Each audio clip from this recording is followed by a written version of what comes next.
On the far western border of the glowing sea, we find an abandoned shack. At first glance, we think this may be a reference to the abandoned shack that we find in previous Fallout games. There's an abandoned shack in New Vegas, there's an abandoned shack in Fallout 2. So keeping with the theme of the game, we find an abandoned shack here in the glowing sea. There are barrels of nuclear waste outside, so come in power armor or a hazmat suit. But upon entering the abandoned shack, we find a skeleton on the ground next to a suitcase. The suitcase is one of the few named suitcases in the game. It's called Bill's suitcase, and inside we find installation K-21B key and the evacuation plan. The evacuation plan reads like a typical memo from the United States government that we find in the Fallout universe, where they treat employees not like people, but things. We learned that Bill was a federal government worker who was given the privilege of being locked away safe and sound in a bunker which just so happens to be his place of work. He's given instructions on what to do when the apocalypse comes. Number 1,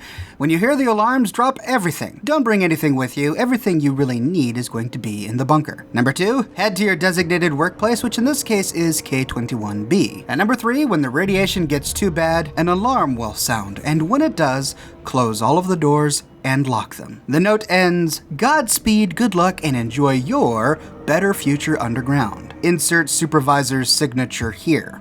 Near Bill's skeleton, we find a hatch. From the position of the skeleton, it looks like he was reaching for this hatch when he died. Inside leads to an underground bunker. The first room we find has a skeleton sitting at a desk. Next to the blasted out terminal is a holotape. This is government employee number 011. Screw this government bullshit. This is Bazensky. Sirens, they came so fast. And the alarm. The only ones we could save were on duty. Stevens had left to get something out of his car. Stevens. He's gone. We had to close the door before he could even turn around. Protocol said we had to. I could hear him screaming. That was days ago. We're already running out of food. This place was not as well stocked as they claimed. Goddamn budget cuts. If anyone is listening to this, my name is Jeff Bazensky. Tell my wife, Wilma, that I love her. Goodbye.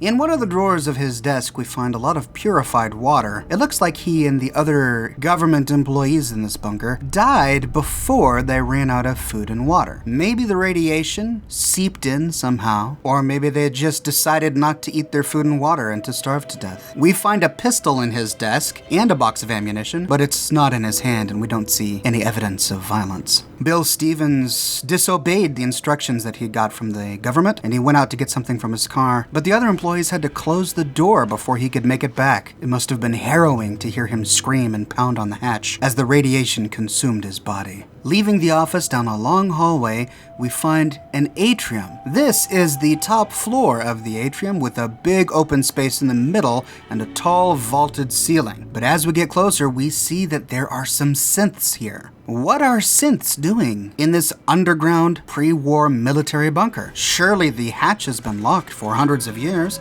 How did they get in here? There are 3 synths in total, a few wandering up and down the stairs connecting the 2 middle floors, and then 1 at the very bottom. This bunker has a number of radios playing static. Now that's not surprising for somebody who has destroyed the Institute in their gameplay, but what's different about these radios is that they're labeled surveillance device, not radio. At the very bottom we find a terminal which should tell us a little bit more about what this facility was used for, but upon exploring it we see that the Brotherhood of Steel has been here before us. They deleted all of the information on the terminal and replaced it with a message. For your safety, this database is now property of the Brotherhood of Steel. ad Victoriam. But we don't find any Brotherhood of Steel soldiers when we get here, nor do we find any Brotherhood of Steel corpses. It looks, from what I can tell, like the Brotherhood of Steel correctly predicted that this bunker would attract the attention of the Institute. And so they came here to collect the information kept on the terminals before the Institute could get to it first. It looks like they were successful. But I can't help but wonder what on earth was on these terminals. What could the Institute have been looking for in this bunker? What was so vital to the Brotherhood of Steel's operations that they had to send a mission to this bunker to collect the information on this terminal? Well, looking around, we find a large map of the world on the wall. As mentioned previously, the radios all say surveillance device, and the name of this bunker is Federal Surveillance Center K-21B. The bunker is hidden underneath an abandoned shack, and yet it was a place of business for many government employees who commuted here every day. Stevens had to go back out to his car. Putting the pieces together, this was a secret surveillance bunker disguised as a regular old house before the war. It was intended to be a shelter from any nuclear fallout in case the bombs dropped. The United States expected their employees to continue their surveillance work well into the apocalypse, but they failed to provide their employees with the food and provisions they needed to survive. Now, the information they gathered could only be about the communist Chinese. Was it about their submarine activity like the Yangtze? Or was it about their stealth technology like the Chinese stealth suits? Because the bunker was so highly fortified and so secret, I bet that this made the government feel like they could keep secrets about their own operations on some of the terminals here. Secrets like where they keep a bunch of Mark 28 nuclear bombs. Remember, when you do the Brotherhood of Steel questline, we learned from Proctor Ingram that they discovered that Mark 28 nuclear bombs were being kept somewhere in the glowing seas based on information they got from other terminals in the Commonwealth. My bet is that one of the first places the Brotherhood of Steel hit when they arrived at the Commonwealth was this surveillance bunker. From these terminals, they discovered that Mark 28 nuclear bombs were being kept somewhere in the glowing sea. We learn later that it's actually at the Sentinel site. This must be, in my opinion, the information that the Brotherhood found on this terminal and then deleted to keep it from the knowledge of the Institute. But as for what other information they might have learned from this terminal, well, I guess we'll never know. From this terminal, we can provide power back to an elevator in the back of the room.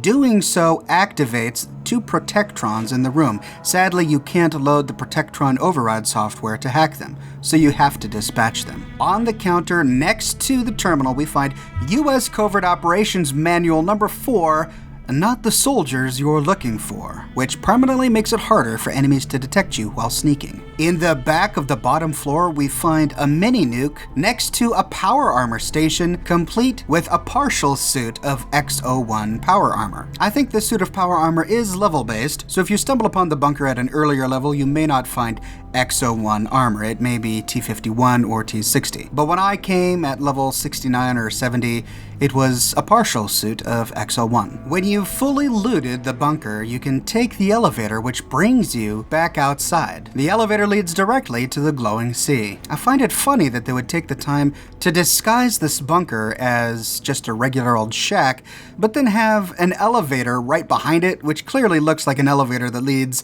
to some subterranean complex. I'm pretty sure that if I was a Chinese spy, and if I walked by this location, I'd go, there's probably something underneath the shack. After fully exploring the Federal Surveillance Center, the icon on your map changes from Abandoned Shack to Federal Surveillance Center K-21B. Now from this point, if you look northeast, off in the distance you see an American flag waving in the breeze. Traveling there, you find Federal Supply Cache 84NE. I don't think it's a coincidence that it says 84NE, and this location is directly northeast of the Federal Surveillance Center. There are 2 turrets on the bunker outside, but they do not open fire when you approach. The inside is not its own interior cell. It shares the same cell as the external glowing sea, which means you don't have to zone in. The place is filled with a bunch of loot, and there's a terminal in the far left-hand corner that allows you to open up a locked door to the left. Now, there are 2 Protectron charging stations in this bunker. I tried loading the Protectron override software, but it didn't seem to have any effect. Inside the locked door, you find a a whole bunch of ammunition. To activate the protectrons, you just flip the circuit breaker next to the ham radio inside the bunker. There's no way to hack them to make them friendly outside of using perks, so just do this if you want the additional experience from killing the robots. Just remember that if you flip the circuit breaker,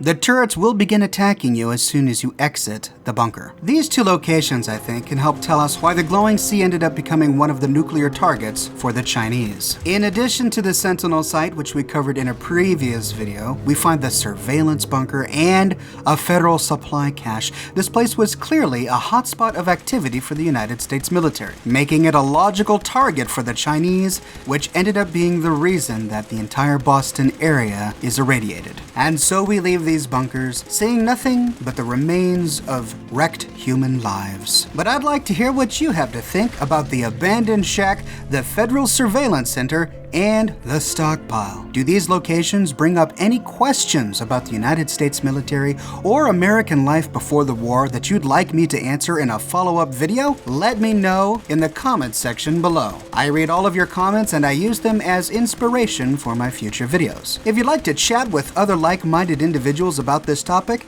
be sure to join my Discord server using the invitation link in the description below. And if you like what I do and you want to support me in a more personal way, consider becoming one of my patrons on Patreon. Patreon subscribers gain access to a private channel on my Discord server, as well as a bunch of other cool Oxhorn perks. But more than anything, ladies and gentlemen, I'm just so glad you're here watching this video today. Thank you for watching from the bottom of my heart, and I'll see you tomorrow morning, bright and early, as always, with a brand new video.